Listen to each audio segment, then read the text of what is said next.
और राहुल और उसके माता पिता से बात करने के बाद हमारी टीम सारे दावों को क्रॉस चेक करना चाहती थी, इसलिए हमने राहुल को वहां लेकर गए जहां पर उसका पहला जन्म हुआ था। हम देखना चाहते थे कि पुनर्जन्म की कहानी कितनी सच्ची है।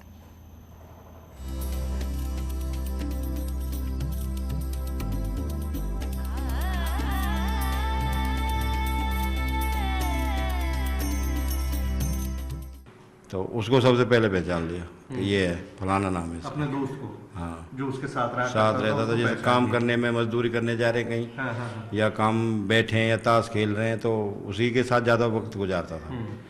तो उसे पहचान लिया कि ये मेरा दोस्त है पक्का। तोती नाम था उसका। राहुल की कहानी ने सबको हैरान कर दिया था। धनराज की मौत और 12 साल बाद राहुल के जन्म की कहानी। जब लोगों को विश्वास हो गया कि राहुल ही धनराज है, तो उसकी पत्नी राहुल को देखने के लिए बार बार आने लगी। कुछ ना कही बेचारी, पर वो महीना में 6 महीना में आती रही बेचारी, आती रहती। हाँ, अभी इसके जैसे ही आती थी इसके पैर लगती थी। हाँ, पैर छूती थी। हाँ। इसका पैर छूती थी आगे, अपना घूंघट करके नीचे अपना पन्नू अभी इसके बहू जैसे है, लगती ले ली ऐसे ऐसे लगा के माथे के पैर लगा के फिर माथे के लगा ऐसे करे। साथ ही जब धनराज की बेटियों की शादी हुई, तो राहुल ने अपनी बेटी मानकर उनकी मदद की। बेटी की शादी में विदाई तक मौजूद भी रहा। साथ ही बारात में आए लोग भी इस बात से हैरान थे। हमारी बिरादरी का भी नहीं है वो। मैंने कि हम जाट हैं, वो बेचारे बलार हैं। हमारी का जान पहचान इनसे। जब भी हमने 60-70 हज़ार रुपये खर्च किया था उसकी शादी का। बच्चे के लिए? बच्चे के लिए। उन्हें जितना छोड़ी हमने कर दिए भाई लैत कि ले ले भाई जो भी चाहिए। फिर 2-3 आदमी अपने गांव के इकट्ठे करे, समिति सी बनाई। मैंने गरीब बच्चे की शादी है, थोड़ा बहुत हम देते हैं, थोड़ा बहुत तुम दे दो। फिर लोगों ने काफी सहयोग किया था। राहुल ने कई कहानियां किस्से सुनाए। धनराज के रूप में क्या करता था सब कुछ बताया। माँ, पत्नी और दोस्तों की भी बात की। इसी बात की जांच करने के लिए हम धनराज के गांव पहुंचे, वो भी बिना किसी को सूचना दिए। गांव में कोई नहीं है, क्योंकि इनकी बेटियों की शादियां हो चुकी हैं। राहुल के पिछले जन्म के जो बच्चे हैं, उनमें बच्चियों की शादियां हो गई। तुम्हारी चारों? हाँ, चारों की, 5 की होगी, लड़का की भी होगी। लड़का की भी होगी, लेकिन लड़का तो गांव में ही है ना? लड़का गांव में ही। न्यूज़ 18 की टीम थोड़ी दूर की यात्रा करने के बाद उस गांव पहुंच गई, जिसे राहुल अपने पहले जन्म का गांव बताता है। कौन सा घर है? ये वाला। चलिए जरा आवाज लगाइए, देखें कौन है। चलिए आइए, उनके घर चलते हैं। आपको मतलब मैं टेलीविज़न, जैसे मैं बार बार कह रहा हूँ कि आपने स्क्रीन पे पहली बार इस तरह की कोई चीज़ होते हुए देखी होगी, तो ये अपने आप में बहुत सरप्राइजिंग सी चीज़ है। कोई है घर में या नहीं है, पता करते हैं। थोड़ी देर में घर के सभी लोग बरामदे में जुट गए। राहुल जैसे ही घर में दाखिल हुआ, धनराज के छोटे भाई रोने लगे। राहुल के रूप में धनराज को पाकर वो भावुक हो उठे। ये धनराज का फोटो है? अच्छा, ये है धनराज जी। ओके, तो ये वो धनराज जी हैं जिनकी डेथ हुई थी, और जिनका पुनर्जन्म ये लड़का जो राहुल है ये बताता है। ये तस्वीर है धनराज की।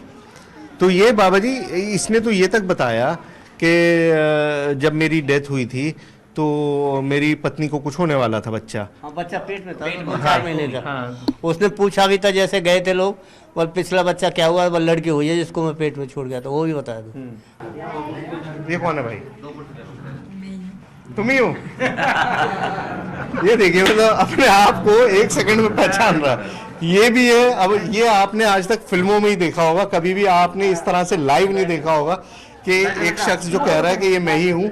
और ये देख लीजिए, 2 तस्वीरें एक ही शख्स की हैं। बैठो बैठो बैठो।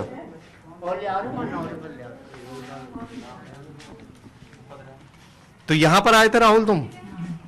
कब? काफी टाइम हो गया। पहचान लिया था सबको? किस किस को? सबको पहचान लिया था। तो ये जो है, तो पहले अरे ये आप रो रहे हैं? क्या हुआ? भाई की याद आ गई? भाई की याद आ गई आपको? तो ये है तो भाई आपका, भाई तो मौजूद है? इधर आ जाओ, उनको थोड़ा सा संभालो। देखो कैसे रो रहे हैं फूट फूट के। चुप करो। है ये है तो आपका भाई यहाँ पर? कर लीजिए, प्यार कर लीजिए भाई को। धनराज के छोटे भाई काफी देर तक रोते रहे। राहुल की आंखें भी नम हो गईं। सभी की दिलों दिमाग में राहुल धनराज के रूप में घूमने लगा और इतना देखने के बाद पुनर्जन्म की पहेली को आप समझ सकते हैं। इससे अलग न्यूज़ 18 पर राहुल ने सबसे हैरान करने वाला एक बड़ा दावा किया। मुझे सारा कुछ पता था कि अब डेट हो रही है, अब घर को ले जा रहे हैं, कौन रो रहा है कौन नहीं रो रहा है। ये सब कैसे पता था तुम्हें? तुम देख रहे थे क्या? कहाँ से? वहीं से उनके डोर बैठ कर तुम्हें कहवे में ये बैठो कोई किसी ने यकीन ही नहीं किया। अच्छा, देखिए यहाँ पर मैं बात कर रहा था सिर्फ रीइंकार्नेशन की, लेकिन यहाँ पर सिर्फ पुनर्जन्म का मामला नहीं है, आउट ऑफ बॉडी एक्सपीरियंस, मतलब जब आत्मा शरीर से बाहर निकल जाती है वो भी इस लड़के ने महसूस किया और वो भी सारी चीजें देखी हैं। क्या हो रहा था उस वक्त? कुछ नहीं होता, मैं कुछ सुनी ना रहा। मेरी डेड बॉडी तुम्हारी सामने थी, तुम्हें नजर आ रहा था कि मेरी बॉडी पड़ी है? हाँ, देख रहे थे तुम अपनी आंखों से? तो यार ये बड़ी सरप्राइजिंग सी चीज़ है। मैं खुद मतलब बहुत शॉक्ड हूँ।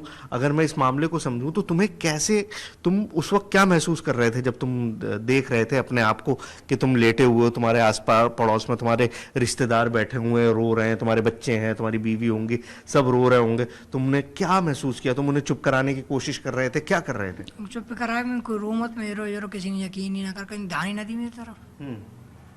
सब अपनी कोई रो रहा है, कोई कच कर रहा है, कोई कच कर रहा है। मतलब तुम बार बार टोक रहे थे लेकिन कोई सुन नहीं रहा था, वो तुम्हारी आवाज सुन नहीं पा रहे थे, तुम्हें देख नहीं पा रहे थे। मैंने टच भी करा, टच भी नहीं हो पा रहे थे। उसके बाद क्या हुआ फिर? उसके बाद मैं 12 दिनों तक घर पे रहा, फिर उसके बाद हवन फवन हो गया, मैं चला गया। 12 दिन तक तुम उसी घर में रहे? घर में कहाँ रहे? कमरे में रहे, पेड़ पे रहे, कहाँ रहे? पेड़ पे। कौन सा पेड़ था? बाहर घर के। किस चीज का पेड़ था? नीम का। राहुल की बातें हैरान करने वाली हैं। मौत के बाद भी सब कुछ देखने का दावा करता है। तो सवाल ये है कि क्या मौत के बाद आत्मा आसपास ही रहती है?